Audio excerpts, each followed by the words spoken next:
We hear a lot today about breast cancer, about colon and prostate cancer, but there are other kinds of cancer just as devastating, just as lethal.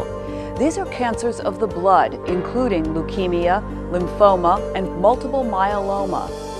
Tonight we follow the ferocious struggle of two people against the most lethal of enemies. Your life is in the balance. If they don't find a donor, this is why donors are so important. If they don't find a donor, then, it's pretty much over.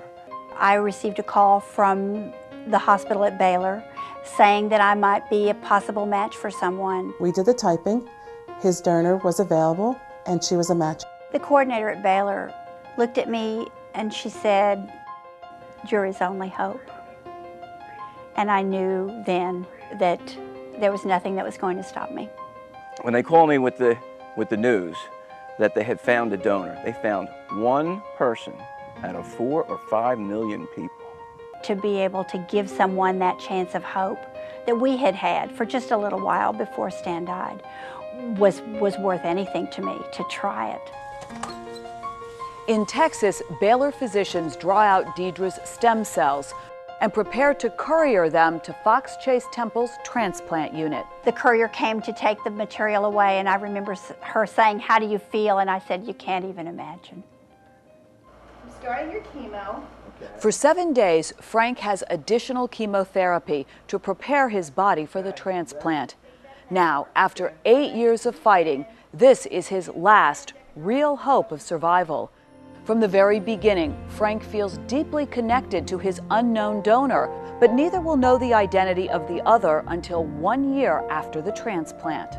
I went to get a checkup at Baylor, and there was a letter from Frank, and it was an amazing feeling.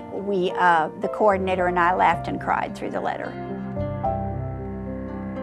They write letters, and then Frank's coordinator asks if he wants to meet his donor.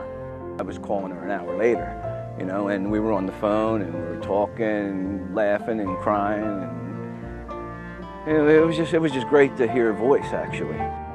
It was very moving to hear the gratitude in his voice. Just 1 month later, Deidre and her fiancé Gordon come to Philadelphia and meet Frank at 30th Street Station. I was waiting at the train station with a dozen roses and a big sign with her name on it because I had no idea what she looked like. Sort of felt kind of goofy with everybody looking at me, but hey, this is my donor. I would do anything for her. I was anxious to meet him coming up the steps at the train station that day.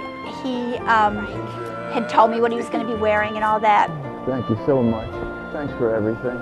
Just to see him standing up, to see him whole, that was something I had dreamed for Stan. So to see Frank, well, was a wonderful gift. Hey, this woman here just saved my life.